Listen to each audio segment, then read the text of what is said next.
hadapan lawanku, Engkau mengurapi kepalaku dengan minyak baru. Jumpa kembali di Sharing Firman. Tema Sharing Firman hari ini adalah jangan cuma hafal ayat, tapi buta kebenaran. Saudara dikasih Tuhan, banyak orang Kristen hari ini punya Alkitab. Bisa hafal ayat firman Tuhan, bahkan bisa mengutip banyak pasal. Tapi hidupnya tidak berubah. Ada yang hafal Yohanes 3:16 sejak kecil, tapi masih hidup dalam ketakutan. Ada yang hafal Mazmur 23, tapi tetap tidak percaya Tuhan memelihara. Ada yang hafal Efesus 6 tentang seluruh perlengkapan senjata Allah, tapi tidak pernah memakainya. Masalahnya di mana? Masalahnya bukan kekurangan ayat. Masalahnya adalah ayat hanya di kepala, bukan di hati.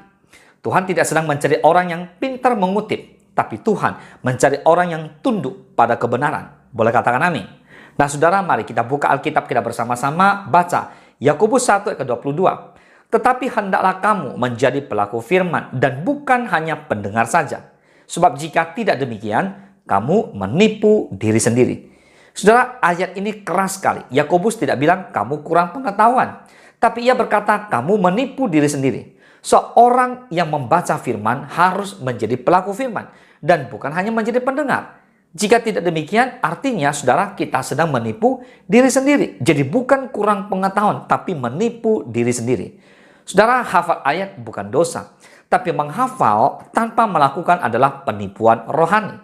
Nah, berikut kita akan lihat perbedaan hafal ayat dan hidup dalam kebenaran. Yang pertama, hafal ayat adalah proses mental. Hidup dalam kebenaran adalah proses rohani. Menghafal itu seperti menyimpan firman Tuhan di memori. Tapi hidup di dalam firman itu seperti membiarkan firman mengubah DNA kita. Hafal itu sama dengan informasi. Tapi hidup itu adalah transformasi. So Tuhan tidak tertarik pada orang yang hanya mengoleksi ayat. Tapi Tuhan mau orang yang menjadi surat Kristus yang terbuka. 2 Korintus 3, 2-3. Kamu adalah surat pujian kami yang tertulis dalam hati kami, dan yang dikenal dan yang dapat dibaca oleh semua orang. Karena telah ternyata bahwa kamu adalah surat Kristus yang ditulis oleh pelayanan kami.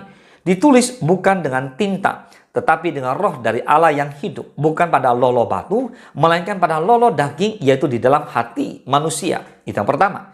Yang kedua, hafal ayat membuat bangga. Benar, hidup di dalam kebenaran membuat rendah hati. Orang yang hanya hafal ayat firman Tuhan merasa lebih rohani. Tapi orang yang hidup dalam kebenaran sadar bahwa tanpa Tuhan dia tidak bisa apa-apa. Makanya memiliki kerendahan hati.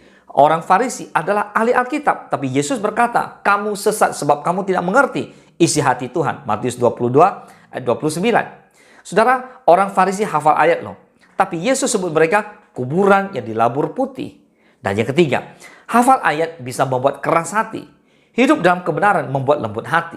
Jika firman hanya di otak, kita bisa jadi sombong rohani. Tapi jika firman Tuhan masuk dalam hati, maka kita akan menjadi orang yang mudah ditegur, mudah menyesal, mudah berubah, mudah bertobat, mudah hidup taat. Itulah bukti firman Tuhan adalah firman yang begitu hidup. Nah sekarang kita lihat contoh nyata dalam Alkitab. Yang pertama, iblis pun hafal ayat. Saat mencoba Yesus, iblis memakai Mazmur 91. Artinya apa? Hafal ayat firman Tuhan tidak membuktikan seseorang mengenal Tuhan. Dan jika iblis saja hafal ayat, apa gunanya kita hanya menghafal ayat tanpa taat kepada ayat itu sendiri? Yang kedua, orang Farisi juara hafal ayat Alkitab, tapi menolak Yesus. Mereka tahu kok tentang nubuatan Mesias, mereka tahu tentang Taurat, mereka hafal kitab Musa. Tapi ketika Mesias berdiri di depan mata mereka, mereka tidak mengenali kebenaran itu. Mengapa? Karena mereka tahu firman tapi tidak pernah mengenal pemilik firman. Yang ketiga, Raja Herodes.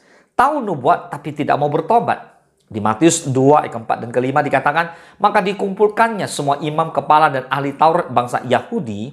Lalu dimintanya keterangan dari mereka di mana Mesias akan dilahirkan. Mereka berkata kepadanya, di Bethlehem, di tanah Yudea. Karena demikianlah ada tertulis dalam kitab Nabi. Saudara, yang memanggil ahli Taurat untuk tahu di mana Mesias lahir. Ya tahu ayatnya, tapi tidak hidup dalam ayat itu. Bapak Ibu dikasih oleh Tuhan, bagaimana agar kita tidak buta kebenaran? Mari saudara, yang pertama, baca firman Tuhan bukan untuk pengetahuan, tapi untuk ketaatan. Saat baca, jangan tanya apa ayat ini bisa saya gunakan untuk orang lain. Tapi tanya, apa bagian hidup saya yang harus berubah?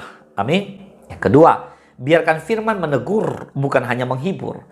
2 Timotius 3:16 dikatakan segala tulisan yang diilhamkan Allah memang bermanfaat untuk mengajar, untuk menyatakan kesalahan, untuk memperbaiki kelakuan, dan untuk mendidik orang dalam kebenaran. Saudara, firman itu menegur, meluruskan, memperbaiki, dan mendidik. So, kalau baca ayat cuma cari yang enak didengar, kita akan jadi Kristen yang manja. Ketiga, lakukan hal kecil yang Tuhan suruh hari ini.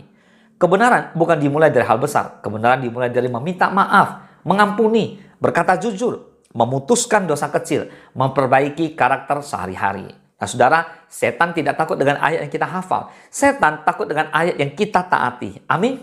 Yang keempat, berhenti menjadi pendengar pasif. Mulai menjadi pelaku aktif, saudara. Mendengar firman itu penting, tapi tidak cukup. Kalau hanya mendengar tanpa melakukannya, hidup kita tidak pernah akan berubah, meski didoakan 100 kali.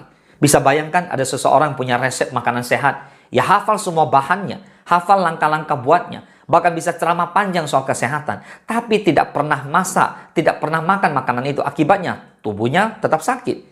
Demikianlah rohani kita. Firman yang hanya dihafal, tapi tidak dihidupi, tidak menghasilkan apa-apa. Mari Bapak Ibu semua, Tuhan sedang mencari pelaku firman, bukan penghafal firman. Yeremia 7 ayat 3 berkata, beginilah firman Tuhan semesta alam, Allah Israel, perbaikilah tingkah langkahmu dan perbuatanmu, maka aku mau diam bersama-sama kamu di tempat ini. Mari Bapak Ibu semua, perbaikilah hidup kita. Mazmur 119 ayat 11 berkata, dalam hatiku aku menyimpan janjimu, supaya aku jangan berdosa kepadamu. Bukan di kepala, tapi di hati. Hari ini Tuhan berbisik, anakku, lebih baik kamu hidup 1 ayat daripada hafal 100 ayat, tapi tidak melakukannya. So, jangan cuma hafal ayat firman Tuhan, tapi buta kebenaran. Mari kita hidup dalam kebenaran firman Tuhan. Hidup kita pasti berubah. Tuhan Yesus memberkati.